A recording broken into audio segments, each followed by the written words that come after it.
right, guys. Hello and welcome back to the Untitled Mike Ashmore Podcast. My name is, of course, Mike Ashmore. Episode 22 is on the horizon with Eric Hacker, former major leaguer. He played with the Pirates, the Twins, and the Giants. Helped them win a World Series in 2012. We are certainly going to talk about that. We're going to talk about a whole lot of stuff, a lot of KBO stuff. I know I got a lot of folks listening to this one for some KBO stuff. We're not going to let you down. Bench is clear in the KBO. We're going to talk about it. We're going to get into all sorts of stuff here. We're going to do it right now on episode 22 of the Untitled Mike Ashmore Podcast featuring Eric Hacker. All right, guys, welcome back to the Untitled Mike Ashmore Podcast. The first time I came across this guy, he was just a prospect in AA before he made his big league debut, and now he is a KBO legend. Guys, I've got Eric Hacker on the pod. Eric, welcome to the pod, man. How you doing? I'm doing good. I appreciate you having me on, by the way. Man, it's been so long. I see you're so active, on social and stuff and doing your stuff. So it's fun to keep up with you.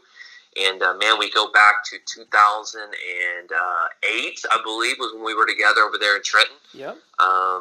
We may have crossed paths before that. I don't recall. But I just can't believe it's been, 12 years now? Yeah. Crazy. It feels like genuinely, I know people say it, but it genuinely does not feel like it was that long ago. I know. I would have to agree with you, and I don't know if that's scary or not. But yeah, it was. Those were good times. We had a good team back then. Yeah, that was a lot of fun. I mean, those Yankees farm system teams were always absolutely loaded, and you being on there was no exception. So we won a championship that year. Yes, that's right. We did. Yes, fun. Man, we had a ton of big leaguers on that team. There were so many guys that played in the big leagues that came off that team. Yeah, I mean, like we were saying, those Yankees farm systems were just absolutely just loaded back then. I guess kind of as a maybe start in the middle and work our way to the beginning and work our way to the end. But when you were in that system, was it difficult, or was there pressure to kind of establish yourself given all the other quote unquote big name, big prospect guys that were in that system at the time? I got to be honest with you. When you're in the system and you're a younger guy, you don't really know it, and you don't really understand the depth, because you think that you think, or you should think, you're as good or better than the other guys. So you don't really get caught up in, oh no, like, man, I've got 5 guys behind me that are just solid, and 5 guys in front of me, and the guy next to me, like. I guess I'll speak for myself. I didn't really think about that. I was just so locked in on just making myself better and getting to the big leagues that I didn't get caught up in that. But what I can tell you, though, looking back on that, and as I got more mature and understood more about the game, you definitely realize, like, man, when I was with the Yankees, they were just absolutely loaded with guys a ton of guys that played in the big leagues, and a lot of guys that had a lot of success in the big leagues. Yep. And also a lot of guys they had a lot of money invested in too. I mean, you were a 23rd round pick. They didn't have a ton of cash or a ton invested in you to begin with, and obviously you'd been banged up a couple times kind of early in your tenure in the Yankee system. When you got to Trenton in 08, did it kind of feel like a kind of a you-know-what or a get-off-the-pot kind of situation there? Because, I mean, I think it was your 7th year in the system, and that was kind of a make-or-break kind of situation for you, I think. Well, I think a lot of people probably don't know this. I mean, I was a 23rd round draft pick, but there were some things that fell apart before the draft or at the beginning of the draft were pushed me back. But I ended up being what was considered about a 5th round draft pick, 5th round draft pick based on sign-in bonus and all that. So as things got moving, I hate to say this, but I was probably treated a little more based on that. And then also, I think from a talent level of just kind of my skill set of what I could do, I think they could see that. And so, with the injuries at a young age and them sticking with me, I was super fortunate and so blessed to be with the Yankees at that time. I've been asked, several times, like, man, what if you would have been with this team and that team? Like, do you think you would have pitched in the big leagues earlier or sooner or more? I don't know that. But what I can say is, because those injuries started when I was 20, 21, 22, I was out for 3 years before the age of, like, 24. Yeah. I could I would probably put a lot of money on the fact if I would have been with a lot of other organizations, they would have just parted ways with me. And so the Yankees really, really hung on to me and took care of me, and took care of my rehab, and like they really cared about me. And so looking back on that, I'm just so fortunate with that, and I've learned so much throughout the process of grinding through those times, and just. I didn't think much of it. Yeah. Now they drafted you out of Duncanville High School. Did you have a college commitment at that time by the time they drafted you? I did. I had committed to go to junior college, Grayson Junior College. If you remember back when, they still had that draft and follow system. Yes. And so it was encouraging to go, if you were considered a bigger prospect coming out of high school, if you did not land in the draft where you possibly thought you should. And even though if you were a D1 caliber guy, you going to JUCO was kind of the thing to do. And so I kind of decided that I was going to take that junior college route as long as I decided not to play football. So I was still kind of on the fence of playing football and baseball in college. And so my commit was to Grayson Junior College, and the college thing was. Or the four-year route was, I was on the fence just because I wanted to, get into the, major league system and get moving. Yeah. You quarterback back in football, or what's going on there? Yeah, I play quarterback. How good was Eric Hacker, the football player? Yeah, I don't know. It's hard to, I guess, evaluate or talk about yourself. It's difficult. I can tell you that I had a big arm. I could throw the ball all over the field. I could throw it 70 yards down the field. I had a big arm. And when I was coming up, I was in a system that was an option system, and they didn't run the spread offense and all that. So I kind of got lost in the system a little bit of not being. They wanted me to do their offense instead of letting design the offense around. Hey man, this guy can really throw the ball. And then by the time I was a senior. And we had some other guys that were older that played was ahead of me my sophomore and junior year, running the option and all that.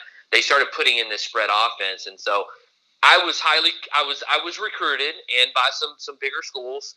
I was also a punter. I was actually a D1 recruit as a punter as well, and so I don't know the answer to that. What I could tell you is that I was good, but I got hurt my second game my senior year.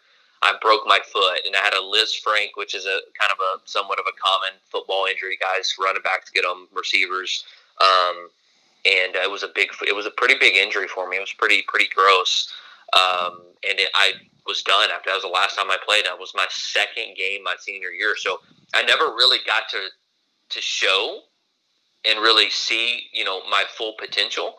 And then obviously once I was done with school, decided to jump into the big leagues, major league system and start that grind of trying to get to the big leagues. Yeah. So doing some research for this, I saw your career batting average in the minors. So how good was Eric Hacker, the hitter, back then too? You were a .253 career hitter in the minors, my friend. That's pretty impressive. So were you kind of a two-way guy back then, or what was the deal?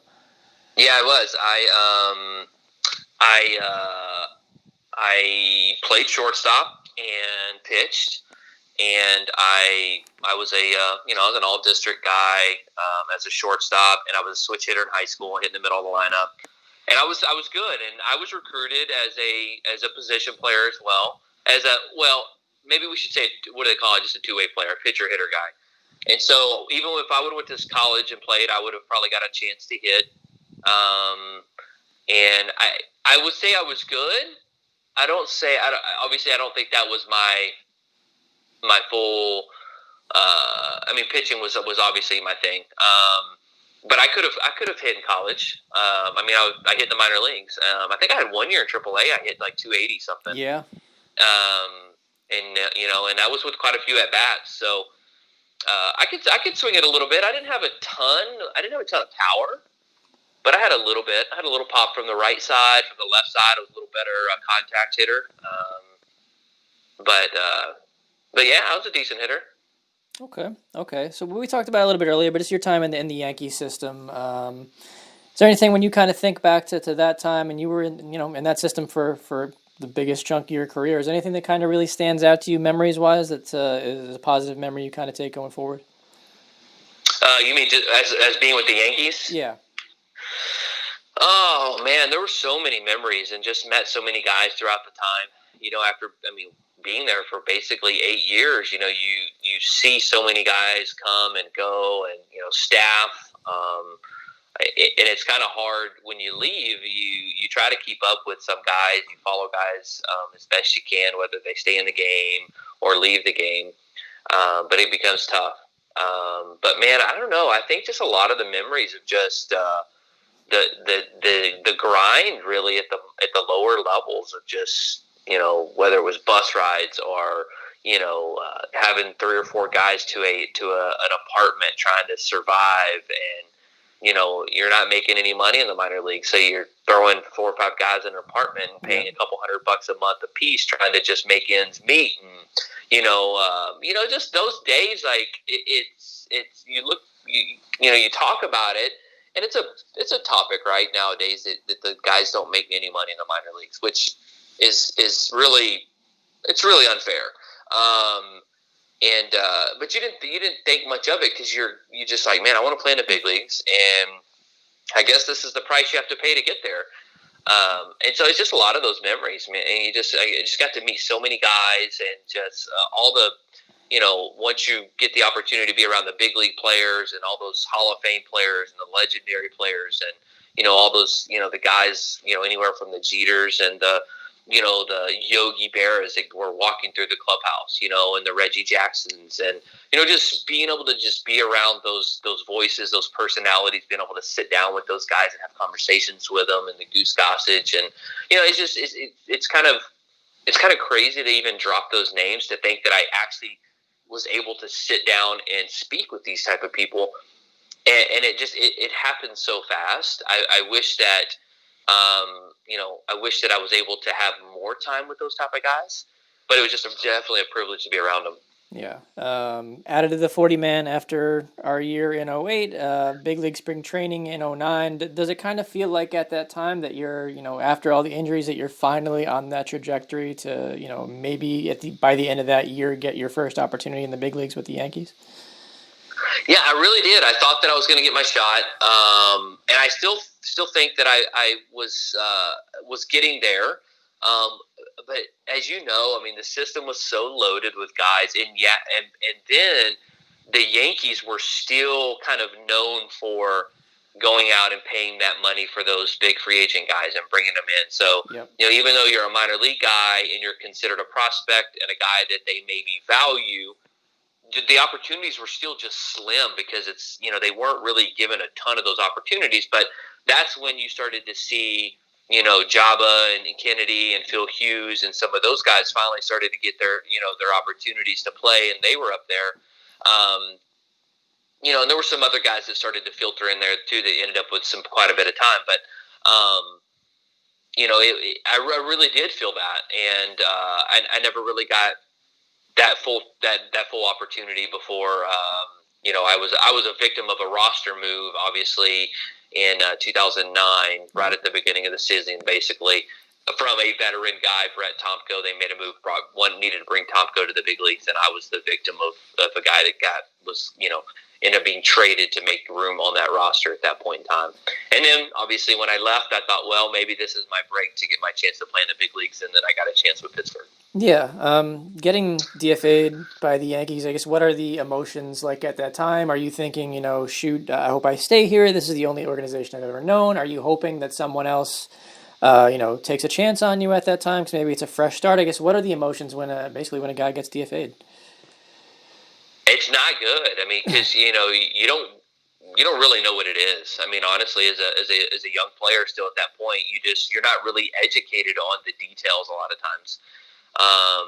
So when that happened, I thought, oh man, so now I'm gone, and then, Cashman calls and he has this conversation with you, and he's, super positive, Eric, we still want you to stay in the system if you don't get picked up. And, we're going to try to work out a trade for you that could really benefit you and us. It's just one of these things that happens. It was an encouraging conversation, and really Cashman was able to lay it out for me that made me feel better. And so that's why those guys have those jobs, because, they're good at that. And so they, when they made the trade, even Cashman called and said, hey, here's what we're doing, laid it out and said, we feel like this could be an opportunity for you, and it's an opportunity for us to still get a quality player back in a deal. Good luck to you. Maybe we can reunite down the road, kind of thing. So the emotions are strong, and it's kind of a bittersweet, because you have so many guys that you've played with for so long, that you've developed relationships with, and they're your friends. And even though you're teammates with these guys and they're your friends, you're also competing against those guys that play the same position. And so, then I got that chance to go over to Pittsburgh and kind of start over a little bit. And the emotions pick back up at that point when you realize, okay, there's actually a straighter path to the big leagues here than there was with the Yankees. And so once you start to kind of see that in front of you, you start to feel a lot better about it. So you have that big year in AAA that year. What's the moment like when you find out that you are, in fact, getting that first opportunity in the big leagues with the Pirates? Man, it's crazy. It's looking back on it, it's a little bit of a blur. I do remember coming out of a game and being told that you're going to the big leagues, and I think I was like, what? Like, what does that mean? I didn't really know, and then I was like, oh wow, like this is real now. Like I'm getting to go to the big leagues, and so it was just it was special for me because I had been through so much, and it's special for everybody. But so I had so many things going against me, like you mentioned, being a 23rd round draft pick. The odds are against you being a late round draft pick. After you have Tommy John surgery, your odds go down of guys. The percentages back then were a lot lower of guys that come back from Tommy John surgery, let alone the guys that still make it to the big leagues. And then, the shoulder surgery. So then, now my odds have gone down much slower. So, I think it was very rewarding after going through all the things that I had been through. I could really pat myself on the back and say, man, you've really accomplished something. Now you have to figure out how to stay in the big leagues. Now you got a whole new challenge ahead of you. So it was rewarding. And then getting the chance to finally to step on a big league field and compete. It is a little bit of a blur looking back on it, but it was special. I'm curious about the debut too. September 22nd, you get to make that debut against Cincinnati, and it's no disrespect to Paul Janish. That was the first batter you faced, but the next four guys you faced: Joey Votto, Brandon Phillips, Scott Rowland, Jay Bruce. Holy crap, man! So to get thrown into you get. I didn't even. You know what? I couldn't have named the only person I would have remembered was Votto. I think Votto hit a double to the gap or something. Yeah. I think I do. I think I remember that. But I couldn't have named those other guys. That's funny. That you dropped that. I'll have to maybe you have to send that to me wherever you found that. Okay, but I mean, just to face that caliber of guy in your first outing. Obviously, you remember Votto. To face that caliber of guy in your first outing. I mean, what could the nerves possibly be like at that time? It's I had a few people tell me, said, hey, when you make your big league appearance, just go behind the mound and take it in for a minute, and obviously I tried to do that, and then it's down to business, and then it's just execution and trying to get somebody out, and your adrenaline is just running out the wazoo. And one thing that maybe a lot of people don't realize is, and this is the case for other people too, but is I was a starter my entire life. Yep. From pretty much through high school, through the minor leagues. I mean, you can just pull my stats right there in the minor leagues. I probably had 5 bullpen appearances, and of those 5 appearances, it was piggyback situations where I was pitching behind a big leaguer because they were rehabbing or whatever. I did not know what the adrenaline felt like coming out of the bullpen. And that was honestly, that was my first experience of coming out of the bullpen to pitch in a big league game. And I'm having to do it in the big leagues. I didn't get to practice this. And so, it's just about trying to get some outs. And I think I gave up a couple runs if I remember right, but yeah. But yeah, and then you just you try to settle in a little bit after that, and the emotions start to level out a little bit. But it was a big moment. You remember getting to face Votto again later that year? I do not remember facing him later. No. I mean, you got him to ground out. I figured that'd be a good memory for you. So. Wow. Okay. So the first time he hit a double, was I right about the double? Yes. Okay. Well, there you go. Yes. So, like you kind of said, it seemed like there was a pretty solid path to the big leagues with the Pirates, and you did get there. So I guess what kind of went into the decision to end up leaving that organization and go to the Giants the following year? What it came down to was I got down to the end of the season, and when I was in the big leagues with Pittsburgh that September, I didn't get to pitch much, and we had lost I think 100 games that year, and I wouldn't even get into play, and so I was kind of like trying to evaluate this as a player, and I'm like, man, my goal is to play in the big leagues. I'm a starting pitcher. I'm on a team that just lost 100 games, and I didn't get to play. So what does that say for me? And so when I tried to look at it that way, I realized like they don't have plans for me. If they had plans for me, they would have played me. And so they tried to convince me otherwise that's not the case, Eric. Like, we do have plans for you. We want you to come to spring training. We want you to compete. We want you to do this. And I just said, hey guys, like, I'm sorry, like, I appreciate the opportunity, but I'm gonna walk and check out my other opportunities, and hopefully find an organization that's going to give me what I feel is going to be maybe a fair shake at getting a chance to go out and pitch every few days. And they tried hard to get me to sign back. They offered me a ton on a minor league deal, big league spring training invite, all the good stuff. And it was kind of hard to pass on the deal that they offered me, but I tried to throw money off the side and all that. I probably would have been paid a top minor league deal. It was one of those deals, but I just said, you know what? It's not about the money. It's not about any of that. It's about opportunity. And that's when I decided to walk, and ended up in San Francisco. And, that probably leads into the next conversation. But, then I go from one organization that really needs pitching to an organization that does not. What about the adjustment to the PCO, too? I'm curious about that, because obviously that's an entirely different animal for a pitcher. And your numbers, PCO-wise, were actually pretty good. So what is the transition like in basically learning how to pitch in that league? It was tough. The ball flies like crazy, and just, any AAA league, you just got a lot of great hitters. And my splits when I first got there, I wasn't feeling as comfortable against lefties as I was against righties, and there were so many big power swinging lefties, and I started thinking, oh man, I got to figure this out. So then I started developing a cutter, and that's when the cutter kind of established for me, and I just started eating lefties up, and my numbers started flipping, and I started having a lot more success against lefties and righties, and my stuff started to play in the PCL. And obviously, that was the year. I think I won 16 games that year. I think I led all minor leagues in wins. Yeah.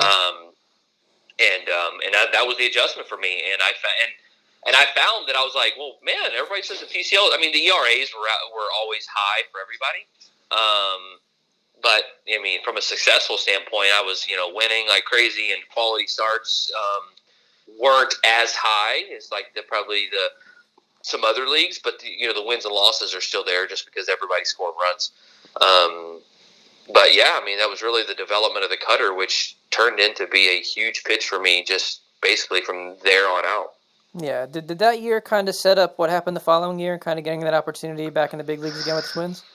That's right. Yep. So it's kind of was that same conversation I had with myself at the end of 2010, with the Giants, I didn't get to go to the big leagues, and that obviously that was the start of the run by the Giants. And a lot of people probably don't know this, but if you go and look at the stats of the guys that pitched in San Francisco, starting pitchers in San Francisco in 2010, I think there were 7 guys that made starts in 2010 for the Giants, which is crazy. Yeah. It just doesn't happen that way, and I was the next man up all year long, and nobody went down. Nobody got hurt. They didn't want to put me in the bullpen. They didn't need bullpen help. They needed me to stay in the rotation. And I had opportunities to leave during the season to go to Japan. I was getting offered some pretty good deals to go to Japan, and I couldn't get out. They wouldn't let me go. And so same thing. Got to the end of the season. I was told that I was going to be called up in September, and I didn't get called up. Long story short, I got the call from front office, from the GMs, and said, "Hey, Eric, we're really sorry. We actually had a roster spot for you in September. Yada yada. We had things moving left and right. We ended up being asked as a favor from another organization to hold one of the players on the 40-man that was supposed to be your spot." I mean, this is a true story. And I'm just like, are you kidding me? Like, I have worked my tail off my entire career and just led the whole PCL, the whole minor leagues, just dominated. I was the pitcher of the year, and I don't get to go to the big leagues. And so it was hard. It was just like somebody just stabbing you in the heart. It was just like, man, why am I doing this? Like, why do I compete like this to not get a chance to play in the big leagues when I'm being told I'm a big league pitcher? And so that's what led to me leaving after 2010 and going to Minnesota when Minnesota said, "Hey, you know what? We value you. We want you. We need help in the rotation. We'll take you right now." As soon as free agency hit, the minute free agency started, they called, said, "Hey, we'll sign you to a big league deal." And it all sounded absolutely wonderful for me, and I was on my way to Minnesota. So get there, you have a little bit of a rough spring training, but ultimately they call you up pretty early on in that year. What is the experience like in the big leagues with Minnesota? Yeah, Minnesota was they were struggling a little bit then, and there were opportunities, and I started out at just really hot. I bad spring training, went to the minor leagues, and once again, kind of the same conversation probably a lot of guys say, but went to spring training with Minnesota and felt like I wasn't getting a fair shake. They said, "Hey, we want you to come in and compete for a roster spot, and you're gonna get a chance to start, yada yada." And I didn't even get a spring training start. I didn't, it was just, once again, I was doing something that I wasn't used to. They were bringing me in out of the bullpen and stuff, and I never had a chance to kind of figure that out. Went to the minor leagues, got back into the rotation, and took off and started doing well. And then what happened? They bring me to the big leagues, and what did they do? They put me in the bullpen. Yeah. And it's just like I never had a full time to figure that out. If they would have sent me to AAA and said, "Hey, you're a bullpen, Eric. You're in the bullpen. Figure it out, and give me some time to figure out how to control my adrenaline and my routines, so I could just so things could flow better." I never had that chance. And then I got off track. I went back to. A lot of people don't know this story, but when I got called up, I made I think 2 appearances or something. I can't remember. Yep. 2 appearances, and then we had a doubleheader coming up against Tampa Bay. And the night before the game against Tampa Bay, this kind of gives me the goosebumps thinking about this story. I don't share this story with too many people.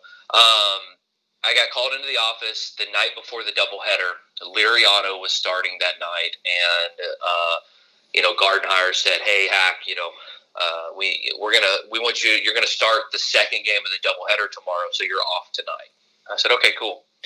So then I'm back in my locker, this and that. Pitching coach walks by and says, "Hey, Hack, why don't you go ahead and just grab your spikes and just hang out in the bullpen tonight, just in case." Things hit the fan with Liriano. Liriano had been struggling. And they said, just in case Liriano doesn't do well, things just go crazy. You're not going to pitch, but just be down there just in case. Like, it was one of those conversations. Sure. So, and it's like 25 in Minnesota. It's snowing. And I put my long tights on. I put like 2 or 3 long sleeve shirts on, and I would never pitch like that. You got to imagine, this is a mistake, rookie mistake. Because I didn't. It was dumb. I didn't know any better, right? So I get dressed almost like I'm not going to play. And so I go to the bullpen, and I'm sitting there. And Liriano's got bases loaded, and he's 40 pitches deep in the first inning. And the phone rings. Guess who's getting hot? Huh. Me. So I get up, and I'm wearing all these clothes, and I'm like, oh no, I'm not fully prepared to pitch. So I get up, I get hot. Liriano gets out of the first inning. I sit back down. So he gets through the second. We get into the third inning, and same thing. Bases loaded, nobody out. Phone rings. Who's up? Me. I'm getting hot. Usually, big leagues normally, if you get hot twice, you're going in. So I go in the game, and I actually pitched fairly well. I actually did okay. I gave up. I think I gave up Gjorgjievski's runs, but I think I might have went scoreless after that. And I picked the team up. I picked up the innings. I did my job. Well, guess what? Now I go back in. The starter for the doubleheader is now burned up. I can't pitch tomorrow. Right. So guess who goes to the minor leagues? Me. So I get sent down, and I'm just devastated. Right. I don't get my start. I got to go back to the minor leagues. I'm just like, you got to be kidding me. Like, at what point do I get a chance? You know, like, this just doesn't seem fair. Right. And that's kind of the mindset that I had. And after being through the things that I went through in Minnesota and then San Francisco, and now I'm Pittsburgh, San Francisco, and now Minnesota, I'm like, man, like, something just doesn't add up here. Like, is this just not meant for me? And I started to kind of think that way. And I go back to the minor leagues, and it was a train wreck from there, man. I got off track. I got uncomfortable. My pitching was bad. You know, my wife and I were trying to start our family, and she had a couple of miscarriages, and I mean, it's just like things were just not. It just wasn't not going well. And then later in the season, I can't remember if like my dad told me or something like. I think it might have been my grandfather told me. He goes, "Did you know that?" My parents have worked full time. They've never really gotten to see me play much pro ball. But that night, this is what gives me the goosebumps, was the day that I was supposed to start that doubleheader. Was going to be my first start in the big leagues. My dad got in the car and started driving to Minnesota the day before from Texas. Oh. And he was probably I think halfway there. And my grandfather called him and said, "Hey, I don't know. I don't think Eric might not pitch tomorrow. He's in the game." My dad's like, "What?" And my dad never told me that until my grandfather told me that he was in the car. He was going to come watch me make my first big league start, and I never got to make it. And I was in the minor leagues the rest of the season, and just got off track. I was bad. I was on a really bad team, and I was almost lost, you know. And I'll never forget. I got to the end of the season. And I pitched the last game of the season, which nobody wants to pitch the last game of the season in the minor leagues because nobody cares. The guys want to go home. Guys are swinging at everything. It was just so sloppy. I give up like 6 or 7 runs in my last start of the season, and it just didn't matter at that point. My season had been so bad, I could have given up 0 or 100 runs. It just didn't matter. I remember getting in the car. My wife was with me. I got in the car. We were playing in Pawtucket. Got in the car, and we're driving to Texas from Pawtucket. And I'll never forget. I'm in the passenger seat.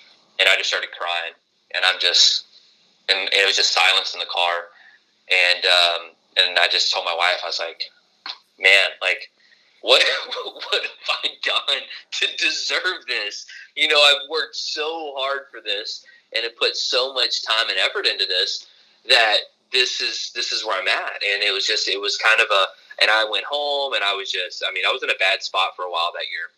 And I finally rebounded that off season. I didn't even want to watch games on TV. I didn't want to watch anything going on. And I finally started watching I think the World Series games that year. I watched a little bit of it. And I kind of brought myself back and kind of got back to myself and got back to normal again.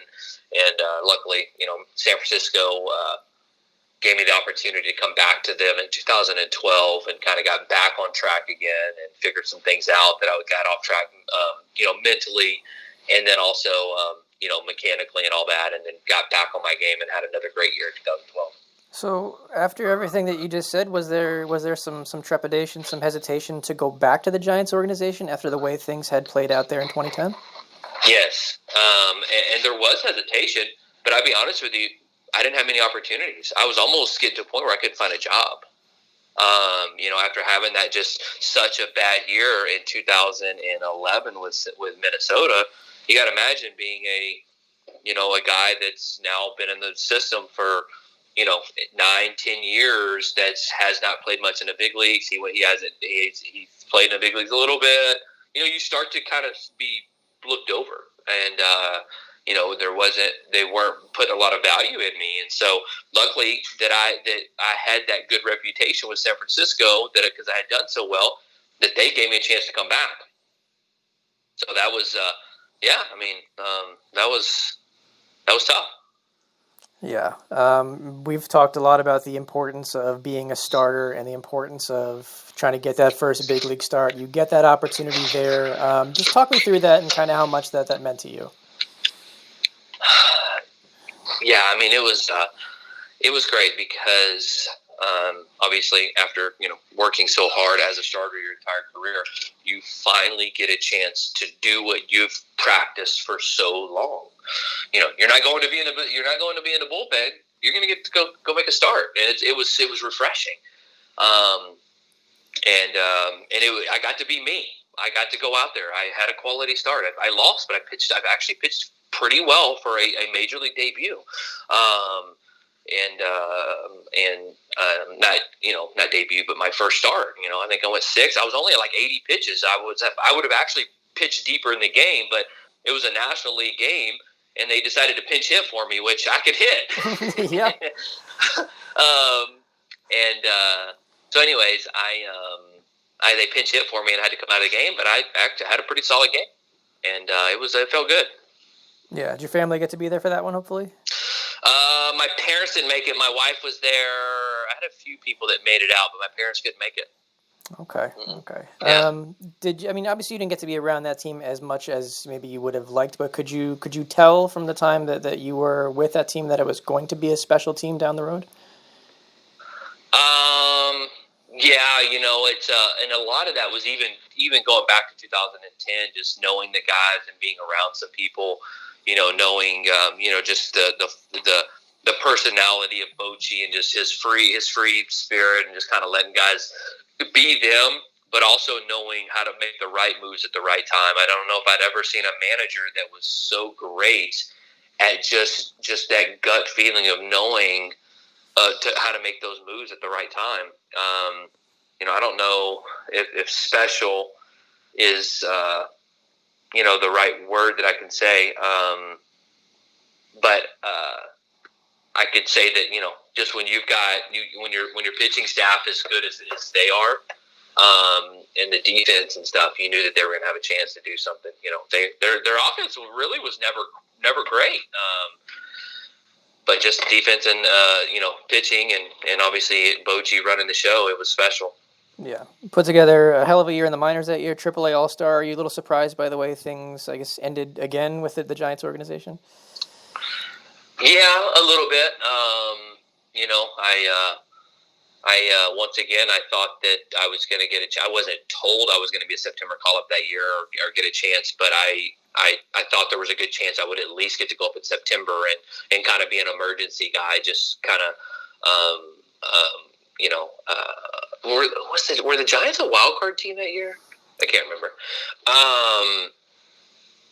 But anyways, yeah, I thought that I would at least kind of be an extra guy, and I wasn't. So I was a little frustrated once again that, man, I just didn't get a chance to even go up in September and at least be a part of the team. A lot of teams will bring guys up and they're there, but they're not active. They're there, they throw BP or whatever to keep in shape and all that. I thought that I kind of had earned that opportunity and didn't get that chance. So yeah, I was bummed again. So what are the options like for you after that? Because obviously you end up going to the KBO, but what's on your plate for what's available for you in terms of where you can go? Is it indie ball, Japan, Korea? I guess what are kind of staying in the affiliated minors? What's kind of the looks that you have?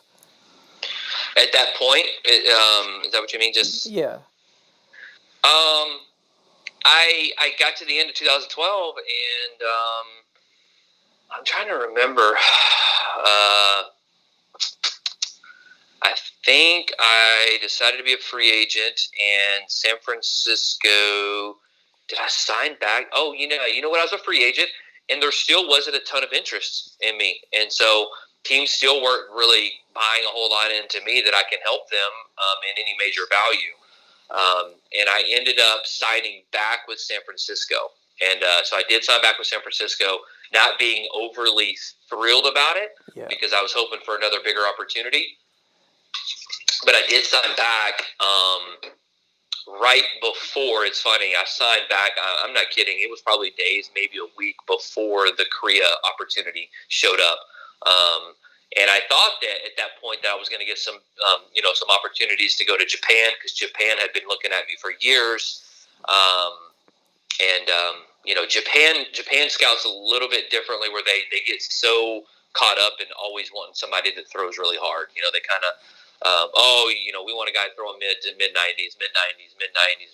Well, I was touching mid 90s, but I was, 90 to 95. They just classified me as just not throwing hard enough for them. And I'm like, well, do you want outs, or do you want velocity? If you want velocity, then no, I'm not your guy. If you want outs, I'm your guy. Yep. And so they looked past me a little bit, but Korea started to buy into me a little bit. They started calling. We had a couple teams that were interested, and then obviously the NC Dinos ultimately ended up being the team I landed with. How is it possible to put into words how big of a decision that is? 'Cause, I mean, that's obviously going to a very different place. You're essentially kind of passing up opportunities to get back to the big leagues, at least in the short term. How much thought goes into doing that? It was a big decision, but it was almost an easy decision. And that being the fact that now we're at, say, 2013 season, I'm now 11 years into my career, and I'm like, man, in 11 years, I've pitched just a couple of games in the big leagues. I'm not getting a full chance. I, just got told by San Francisco that I was going to get called up. They go off and they win a World Series. Like, man, that'd have been cool to kind of be a little bit more bigger piece of the pie there. It was rewarding. I got a World Series ring and all that, but I still, as a competitor, as an athlete, I wanted a bigger opportunity, and now I have somebody that's actually saying, we want you, and they're actually going to pay me a decent amount of money for me to be somebody. So it feels good, right? And then also, my wife and I, we were still young, a younger married couple, and we didn't have kids yet. My wife grew up, she lived in Singapore as a kid for several years. Her dad worked there, so she knew what it was like to, travel internationally, and all that. So that was encouraging. She said, hey, let's do it. Like, she was on board, and I said, you know what? It was almost an easy decision. And so jumped on and started that journey. Yeah. Every kid, grows up dreaming, wanting to play in the big leagues. Not too many kids here, at least, grew up dreaming, wanting to play in the KBO. So if you hadn't reached the big leagues before that, do you think you would have accepted the deal in Korea, or do you think you would have stuck it out and tried to, keep chasing that big league dream? Yeah, that's a great question, because you're right. Yeah, when you're that 8-year-old kid in the backyard and you're playing with your dad, your brother, your mom, sister, whatever it is, you're like, you're dreaming of playing in the big leagues. But as you get there, and now you're in the system, and you've been there, you've done that, and now it's business. Now it's a game, yes, and all that. But I'm now getting close to 30 years old. I'm married. I'm trying to start my family. I got to make money, right? I've got to support myself. I got to support my family. Yeah, I play the game because I love the game, but I also have to support my family. That's, kind of my job, right? And so you kind of just get past it, and you just kind of say, you know what? I was blessed to play in the big leagues. I was blessed to play in the U.S. I had that opportunity. I still have a chance to do something here. I've got a chance to, support my family here now that I haven't got a chance to do that in the past. It seems like this is the right thing to do. Let's give it a shot. So what is the initial culture shock like then when you do get over there? It was a big shock. We started spring training in Arizona for a couple weeks, and then we went to Taiwan for the back part of spring training before we ever went to Korea. So, just walking in a clubhouse with a bunch of Korean guys and, a different language, and obviously they look different and they talk different and they act different and they eat different and everything's different. And so now you got to figure out how can you fit in? You start figuring it out. And I was with a new team. The Dinos were a new team to the league. They were a first year into the KBO. They were the 9th team at that time. So a lot of things were new to them. For them to, how do they deal with a foreign player? They are front office. A lot of them were new to baseball. So it was tough, right? It was tough for them. It was tough for me. Trying to figure out how am I gonna do this now, right? I'm gonna go across the world. Where am I gonna eat? Where am I gonna go shopping? What's my living arrangements gonna look like? What is this? What is that? Like, we didn't have any resources. We weren't educated on what we were getting ourselves into. It's just like, let's go. And you're not just going to visit. It's different being a tourist in another country where you're going to be there for 2 weeks. That's a different story. You're now going to jump on this airplane and you're going to live there for the next 8 months. And on top of that, my wife was now pregnant with her first child. And so we're thrown into this situation where it's so unknown. We have no idea what we're getting ourselves into. And, oh, by the way, we're going to figure out if we're going to try to have a baby in another country.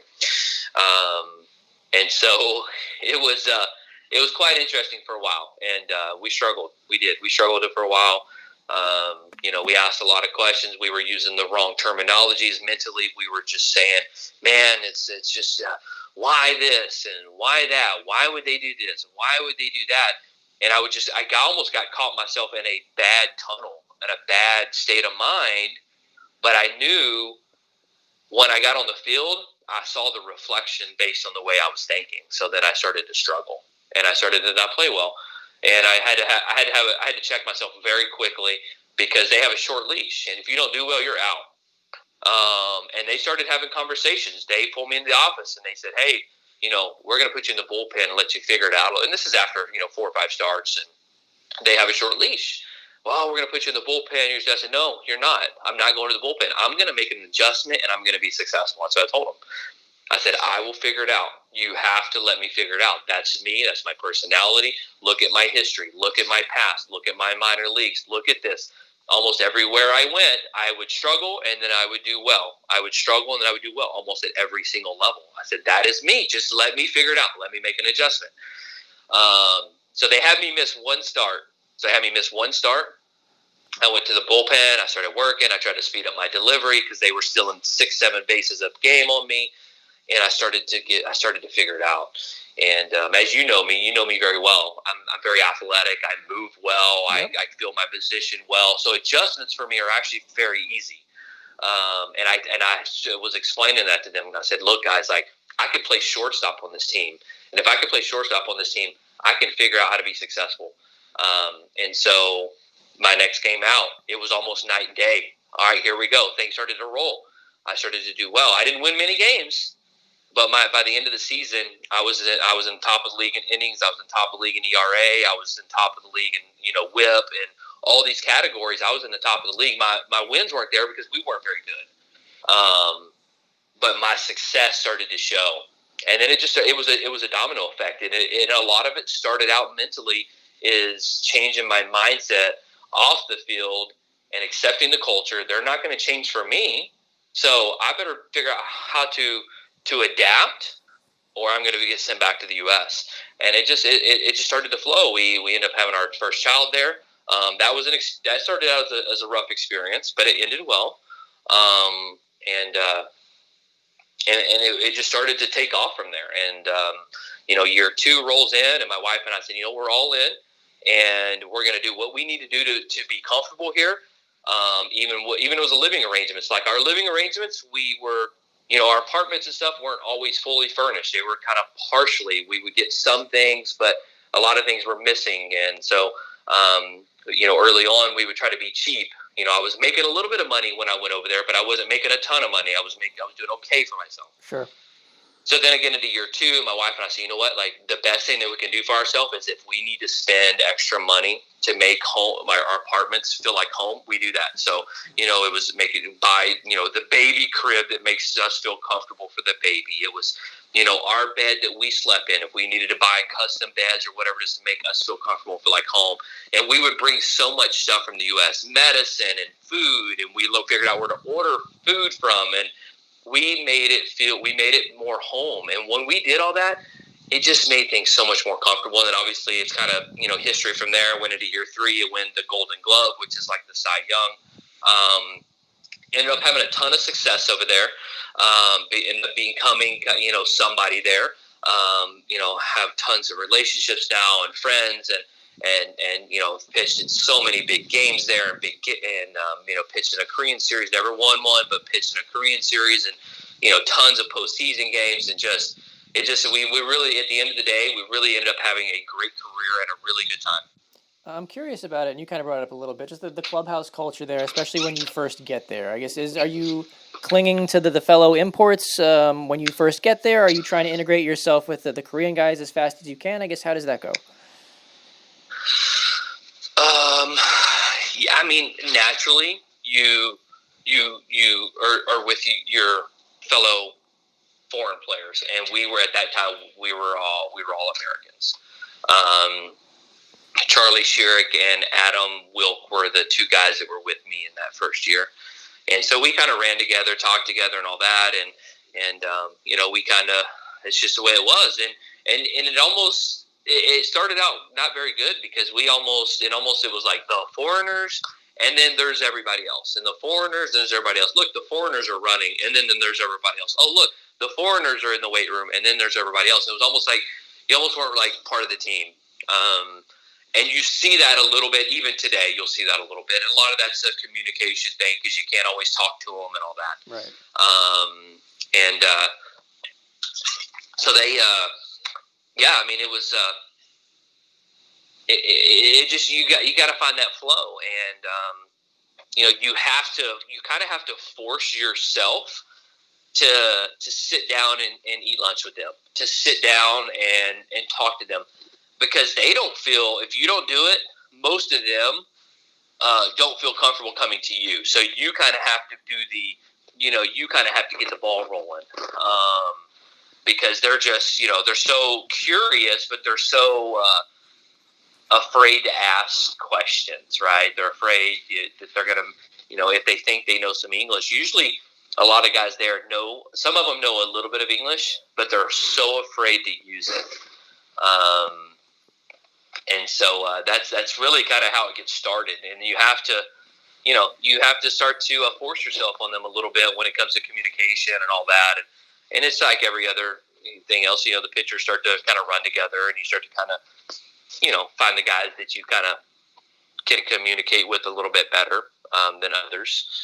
And then the translators are there for you, but they're also kind of a staff member a lot of times. So when you need them, they're not always there. If you're trying to have they're there for like meetings, they're there for communication with coaches and all that. But when you're trying to just be friendly and just, hang out and talk and all that, they're not always there. So that becomes tough. Gotcha. And doing some of the research for this, it's very weird knowing you to find you in anything that was controversial, but I guess there was some issues with your delivery. There was some sort of bench clearing issue in 15 where someone tried to chuck a ball at you. I was watching the video of that. That's crazy. What was it like kind of going through all that where people are trying to tell you that, what you're doing and what you've been doing delivery-wise isn't going to work there? Yeah, you know what? I think I speculate on those those things that went on with that.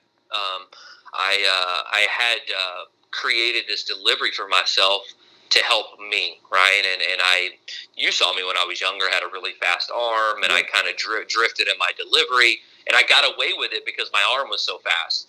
And then as I got older, my arm would slow down, and it didn't, my body wasn't flowing the same, so I had to make my body match my arm. So I started to change my delivery, and I created this little pause in my delivery. And, I go over there, and actually it's funny. I started out bad over there. My first game over there, I actually pitched okay. My first game, and then my second game, this falls into the not being comfortable over there. I think it was my second or third game over there. The other team, basically second inning, whatever it was, called timeout. There's a 10-minute delay. And I had no idea what was going on. Well, what was translated to me was, they're talking about your delivery, but don't worry about it. And I'm like, what? So it's in my mind now. So then I kept going. They called timeout again. Finally, the translator's like, well, the umpires are trying to say you can't pitch like that. You can't pause. And I'm like, what? Like, what are you talking about? I'm playing baseball. So I got flustered, and I got upset, and I got frustrated, and I'm like, you can tell me I can't pitch like this? Like, what do you want me to do, So that started this trend across the league where if they call a timeout and complain to the umpires, that it's going to get Hacker upset, and then he doesn't pitch well. And it kind of worked for a little bit. And then it worked for about 2 or 3 games. And that's when that was during that time frame where I struggled. And then I made the adjustments and got better. And I didn't change my delivery, by the way. I was still, and it was in the windup. I had this pause. But anyway, so it became a big deal across the league, and particularly with the Doosan Bears. They had a gentleman on their team, OJ1, some guy, you guys, if anybody follows Twitter, any of these people, you'll start to see this guy's name pop up. Great player, super competitive, and probably a great teammate from what I see. He's been the captain of the Doosan Bears for several years now. If you're going to battle, you want this guy on your team. Like, he does what he can to win a ball game, so I can't say that I don't respect his passion for the game. Sure.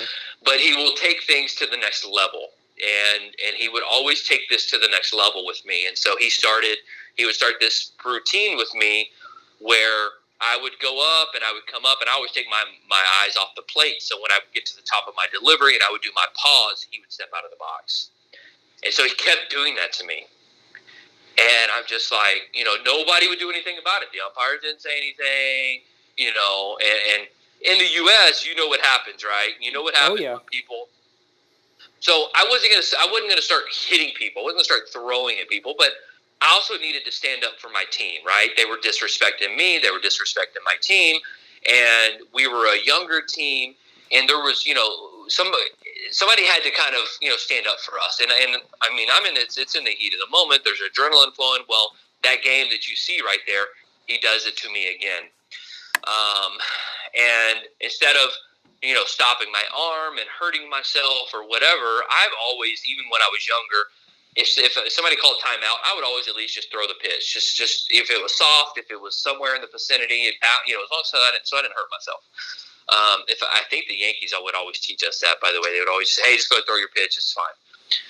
So he did that to me, and I threw the ball to the backstop. I don't know if you see that. Way over. Yeah, it was nowhere near him. It was nowhere near him. I threw it to the backstop. So their dugout jumps up, and there's him hawing around, whatever. So next pitch, I think I threw like a curveball down kind of almost in the dirt. He grounds out to first base. Yeah, and you have to cover him, yep. I cover first base, and I'm pumped. I'm heated. It's a big game. It was always a big game against these guys.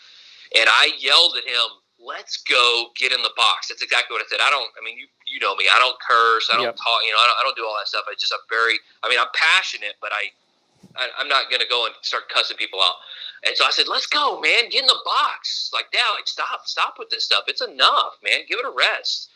And he went crazy. What? And he starts cussing me. And his, broken English, he's cussing me. And I turn around, and I've never in my life seen this. Even seeing big league brawls and all that, it's usually slow coming. They usually kind of walk out of the dugout, and then it's a trot, and then they speed up, and then there's pushing, and then there's punches thrown, right?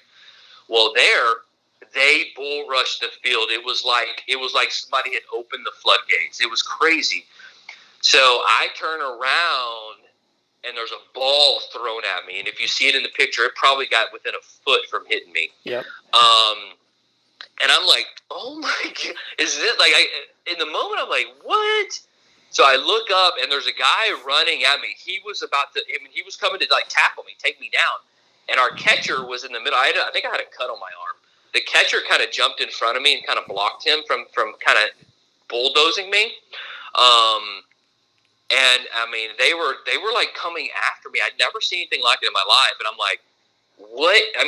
What have I done to you guys? I don't throw at y'all. I don't do any of that. Yeah, I'm passionate, and I'm really good, and I beat you. But other than that, why are you doing this? And so that was kind of how that happened. Well, one of their star players was the guy that threw the ball at me.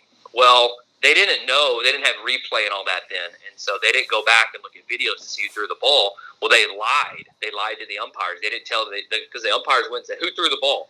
And nobody would fess up. Finally, some guy that was not even, that never plays, like some 20-year-old minor league kid's like, it was me. So he takes up for the star player. So they kicked that kid out of the game. The star player that threw the ball at me stayed in the game. No, we didn't know who threw the ball still, though, until later that night, after all this finally started to come together, they realized who threw the ball at me. It was kind of a wild thing, the media went crazy. Eric Hacker, I was the bad guy, by the way. I was the bad guy, which is very common being a foreign player there because, that's just the nature of the beast there.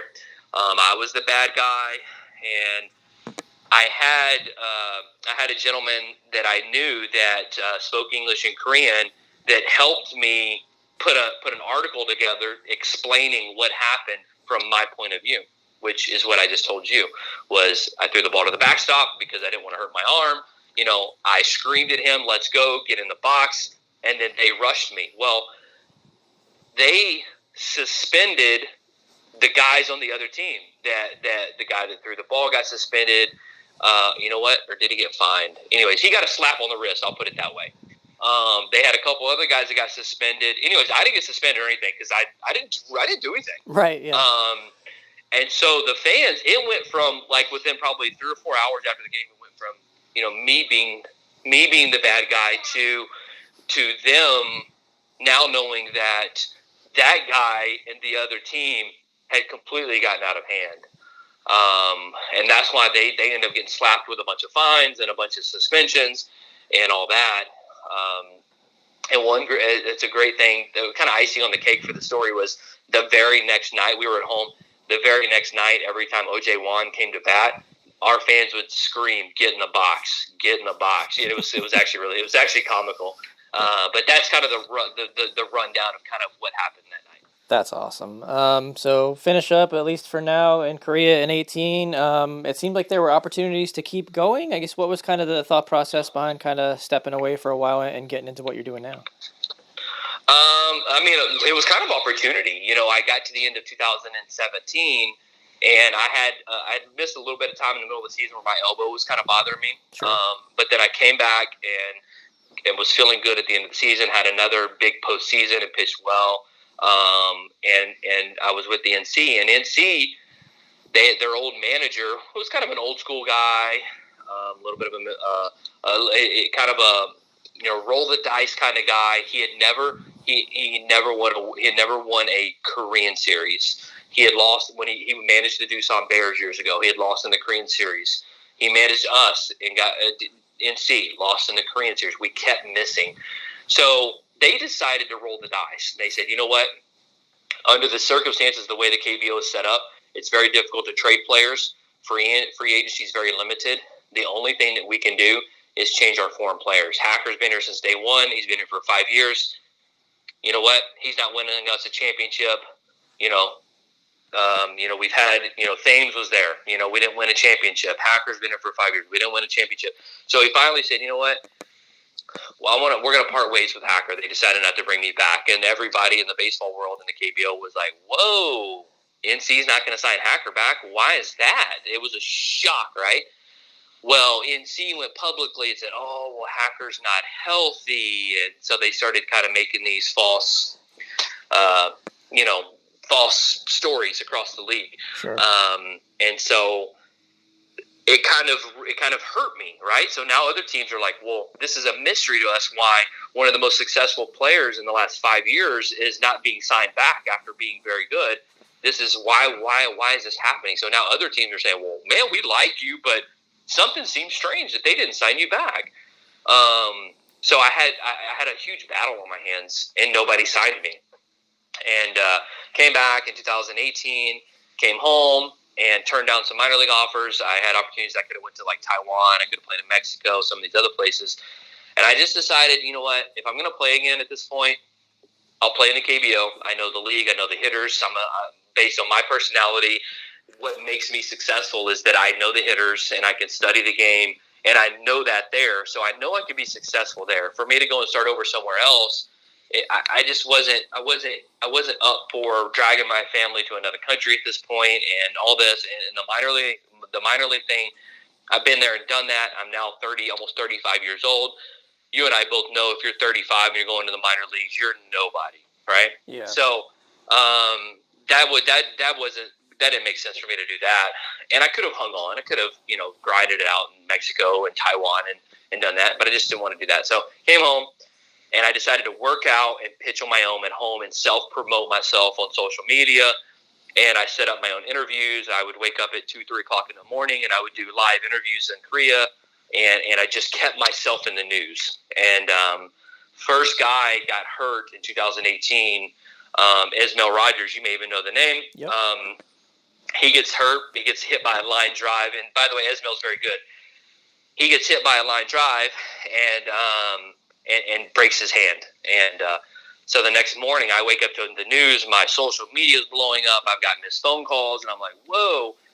Well, Nexon calls and says, "Hey, are you healthy?" And I said, "Yeah." They said, "Well, we've been watching your stuff on social media. You look great. Can we come see you?" "Yeah, come on." So they flew out like the next day. They came in town, and I was actually scheduled to throw my live pitching that next day, so it worked out great. So they're an international scout, and their GM flies to my hometown here in South Lake, and they saw me pitch. So I had everything set up. They came up to the local high school, and I threw probably 60 pitches in front of them, and they came down, and they're looking at me kind of funny, and they said, "You look really good." And I said, "I feel really good." And they said, "We thought you weren't healthy." And I said, "Yeah, so did everybody else." They're like, "Man, we just had you at 92 on the radar gun, and your changeup, everything. You look so good." And I'm like, "Well, I'm still good." And so a couple of days, so they said, "Well, we're going to follow up with you tomorrow. We got to report back to Korea, yada, yada." A couple of days go by. They fly their team president out here. It's still a mystery. It's still a mystery why nobody signed me. So they think something's wrong here. Something doesn't add up. Hacker's healthy. NC didn't sign him back. They're still questioning it, right? They want me, but they're not sure about signing me back. So the president comes in, takes me to dinner. We sit down. We're having this conversation. He starts asking me questions like, "Well, why didn't NC sign you back?" He's like, he can't figure it out. They're like, "Well, we just saw you pitch. You look really good. You look healthy. You look like Eric." And I said, "It's beyond me." I said, "I don't know why they did what they did, but they decided they didn't want to sign me back. That's fine. I'm okay with that. But let me go somewhere else. Let me go play for somebody else." So anyways, we fast forward a couple of days later, we got a deal done. I went back and helped Nexon. Well, they were Nexon. They're Kiwoom now, the Heroes. Helped the Heroes. Did pretty well for them. And got into the postseason. Had a couple more big postseason games. Got a chance to pitch for another season and had a lot of fun. And they got to the end of the year, and they decided to sign a left-handed pitcher. They wanted a lefty foreign player in the rotation, and not a righty. And they let me go. And then I didn't sign back with anybody. So I guess it's somewhat ironic that this is the first podcast I'm taping in my new house. So then, how do you get into real estate? Well, congrats on the new house. I've always had a passion for real estate. I've always, I kind of have an art mind, and it's funny because that's kind of how I pitch, so I kind of study the game, and it's like, man, my ball does this, and it does that, and this hitter does this, and that's how I evaluated my pitching, was almost from an art. So I've always had a little bit of a passion in architect and, the design of houses, and so I knew I wanted to be in real estate at some point in my career, or post-career. And I had been investing. I had done some investing stuff in real estate. It was always something I knew I was interested in. And so when I got done playing, actually before I was done playing, I went ahead and took my real estate classes and went ahead and got licensed at the end of my career. And so I knew that I could go ahead and start, being involved a little bit deeper in real estate. And then kind of when I decided, it looks like I'm probably going to be done at this point, I went ahead and joined, an established group with Compass, and then, just decided to, go ahead and start my real estate career. And that's kind of where we are today, just, helping people buy and sell real estate and, growing my business. Obviously, it's not going to match what it was like on the field, but it seems like that's still like a very competitive thing to be doing. I guess have you kind of found that as well? Yes, it is super competitive, and there's a lot of I'm finding a lot of things that relate to my game and playing baseball, and it's actually cool because a lot of the things that help me be successful in the game, I'm able to do in my real estate business. Creating the routines and being very persistent with the way that I do daily things and studying and all that stuff.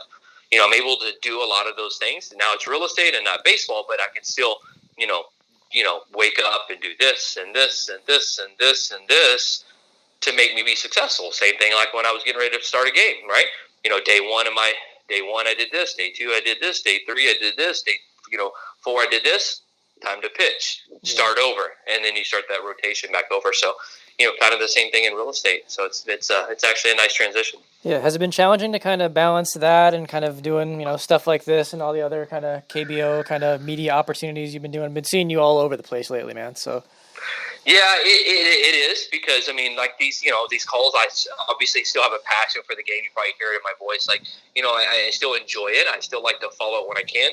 But real estate's a very busy business too, and just having to be available for a client or a meeting, and trying to juggle that schedule of taking a phone call and having a conversation with somebody like yourself that you and I have history and you and I have been able to kind of cover the things that are going on now and catch up. So trying to balance that out is tough, but it's also something I want to do and I like doing. I actually had a live call this morning that we didn't connect for some reason. I'm not sure what happened, but had a live deal that I was up at 4:30 this morning for a live deal in Korea that we missed because of the connection or something happened. But it's just stuff like that, So I'm running on about 4 hours sleep last night, which is not what a starting pitcher likes to do. Starting pitcher needs his 8 hours. Or he should, and so it'll hit me a little bit later in the day, and that's when my coffee will kick in.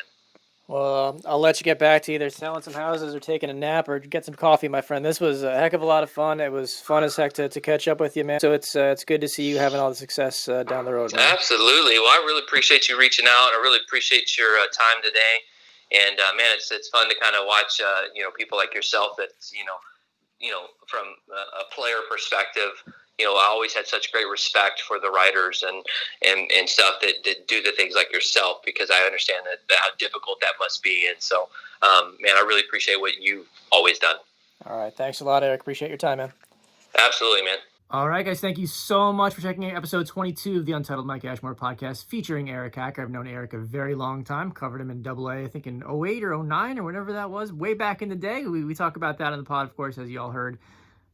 Plenty of stuff going on in that one. Eric was very gracious to take a lot of his time out of a very busy schedule with what he's doing now. Again, working in real estate. Make sure you look him up online if you happen to be looking for any properties down there in Texas. But Eric's a very busy guy between doing that and also a lot of media work with the KBO now. He's a very popular personality and discussing the league as a very popular and very successful import player there for a very long time, like we got into. So I think I know what we're doing for episode 23, but I don't want to say it just yet.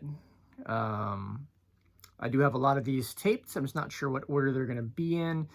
But if I'm going to do something special for episode 23, I do have to tape it pretty soon. So until then, stay safe, stay inside, wash your damn hands, be good to each other, regardless of color, and I'll see y'all soon.